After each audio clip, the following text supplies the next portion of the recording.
No. Well, that all depends really on who you're asking about. Are you asking about the wrestlers coming up on the indie scene, or the people who are coming up and being shoved down our throats every week on Thursday's TNA Impact and Monday Night Raw?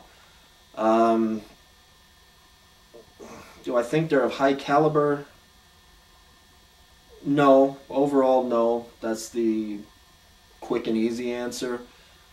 Mainstream wrestling, I feel that the problem is they're all cookie cutter. And I'm not just using that term like everybody else uses it. I mean, if you go back to the wrestling that I grew up on and the wrestling that I tried to emulate when I was doing it, every character was unique. They were individual. They were colorful. I mean, you turn on wrestling in the 80s, you knew what Jake the Snake looked like, even without seeing his name. I mean, he had a certain look. Ultimate Warrior had a certain look. You never confused the Macho Man for anybody else. Hulk Hogan was all red and yellow.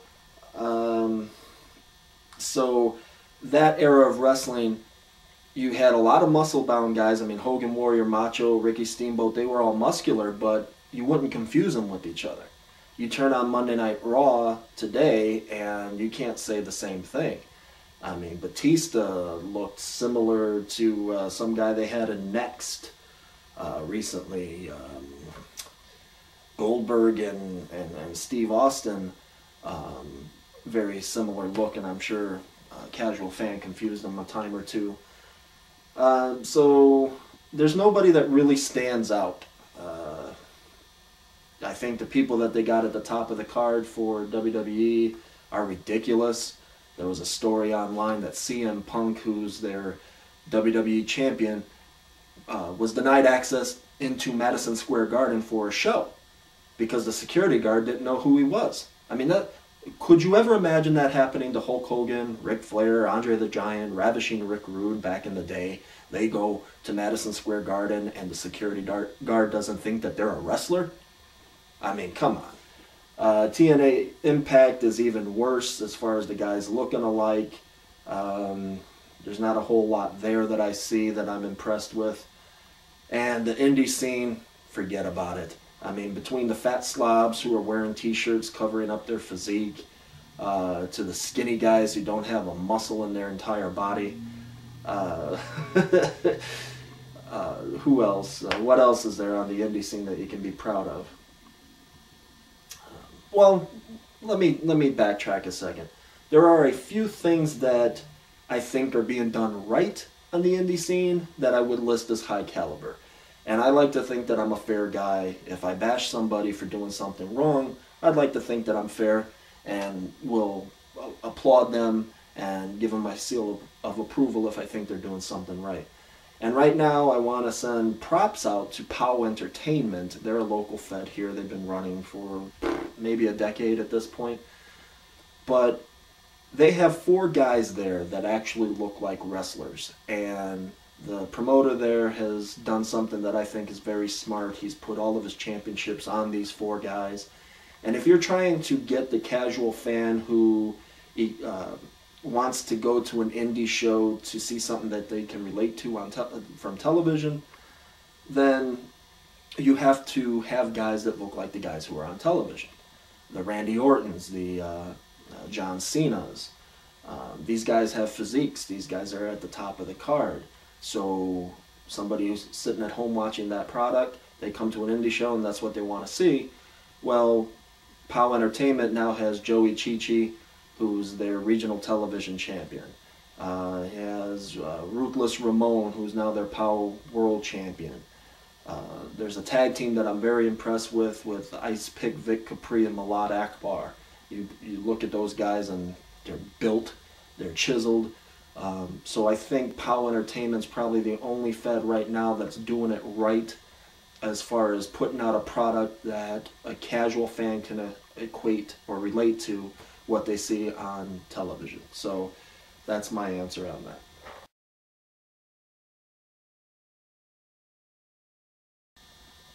The quick answer is no, because when I'm in bed, I don't think I've busted a fluorescent light tube over any female's head.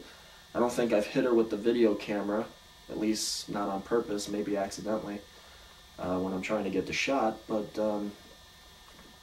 no, I've never thrown baby powder in a female's eyes.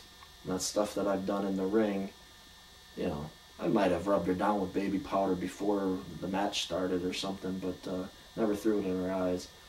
But the bottom line, Selena, is if you want to find out if Bigtime's as rough in bed as he is in the ring, if you weren't married, I'd actually show you. But since you are, hell, who am I kidding? I don't care if you're married. You want to find out, call me, we'll set it up.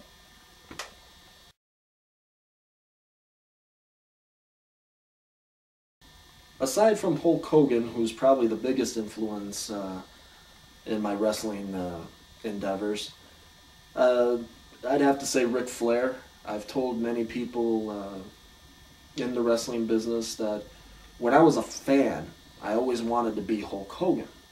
But then when I got into the wrestling business, I wanted to be Ric Flair. And there's a meaning behind that. I wanted to be able to have the look, and even though I wasn't a very big guy, Ric Flair wasn't a very big guy as compared to Hulk Hogan, who was a giant of a man. So Ric Flair just seemed attainable to me. And even though I was never a big muscular wrestler, I think that I put on the look very well. When you see me in my purple and gold, and I'm out there in my gold foil jacket and my video camera, I look like a character. Maybe not a wrestler. When I take all that off and I'm in the ring, I don't think that I look like a wrestler, but I definitely look like a wrestling character. And that was what I always went for. I wanted people to believe that Big Time's got the money, Big Time's got the women, and I think I've convinced people of that pretty well, actually. So Ric Flair was a big influence. I've always been a great talker, so that came naturally to me. And I'll tell you one thing. There was a series of promos when Bret Hart first came into WCW where Ric Flair confronted him. And Ric Flair was so awesome in his performance that, I mean, he's got the vein in the forehead going, and he's on his tiptoes, and he's doing this, you know, and he's right in Bret Hart's face, and he tells him, he's like, I want you to say to me that you are the best there is, best there was, and best there ever will be. I mean, he's right in the guy's face, and as a fan that's watching that, I mean, it doesn't get any more simple than that. This guy's saying he's good. This guy thinks he's better. And they're face to face wanting to prove it, settle it. I mean, that's just simple theater. There was no belt at stake. There was no woman at stake. There was nothing other than two guys who thought they were genuinely the best. And I think it got the highest quarter-hour rating that night, and that kind of stuff interested me. So I always thought Ric Flair was the best at making you believe what he said. Hulk Hogan I liked because here's a guy that could get the greatest reaction with the least amount of effort. I mean, he could turn his head and get a crowd to cheer. Go back to WrestleMania 3 where he fought Andre the Giant, and that's probably the most famous match in wrestling history, and the biggest move in the entire match is a body slam. And 93,000 people came out of their seats for it. So I wanted to learn how to do that. As far as pizzazz and a character and a presentation, I'd say Gorgeous George even is a big influence on me. He was the first one that I know of to have theme music, coming down to Pomp and Circumstance. He actually had a gold robe, so you know I appreciate that. But he used to throw gold bobby pins out to the fans, and you know, who did that? Especially in the 1950s. I mean, you know, you got shows like Glee on today, and society thinks much differently about homosexuality today. But in the 50s, here comes this guy with his platinum blonde hair and this golden robe and acting effeminate, and it drew massive amounts of money. It drove the crowd crazy, and everybody wanted to see the guy get beat up. But the thing is, as effeminate as he looked, he could actually wrestle.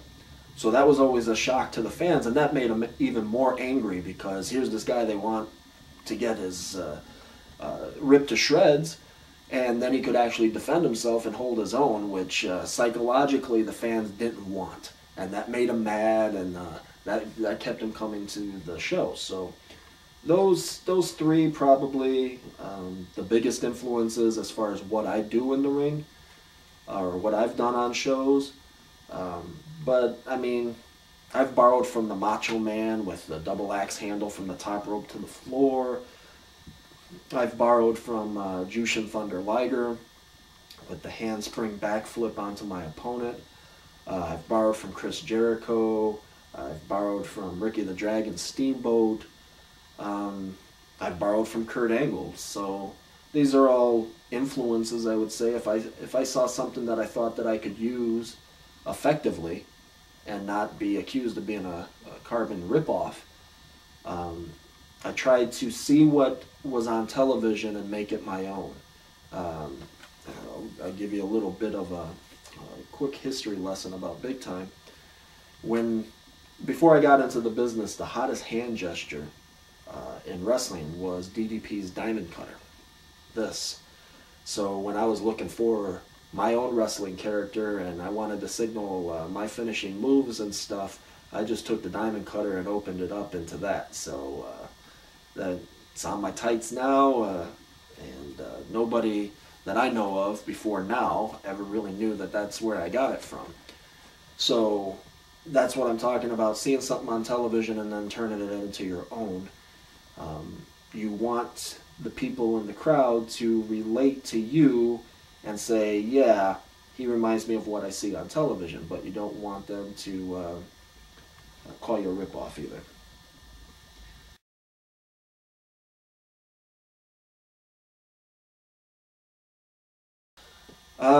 The answer is more simple than you think, and it's something that a lot of people don't try. You just step to them directly. And it seems like so many men just come to any women, Hispanic women especially, and they think they got to give them a line, some slick, smooth line and whatnot. And I find that I've had my most success with just being very direct about what I wanted from them.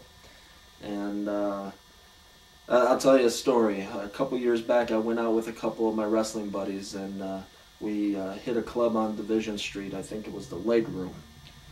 And, you know, my wrestling buddies are all jacked to the gills, and they got their shirts unbuttoned all the way down to their belly buttons, and they're showing their pecs off and all this stuff. And they're standing there with their drink just looking cool, thinking that some female is going to come up to them because they got the bouncing boobies going and stuff.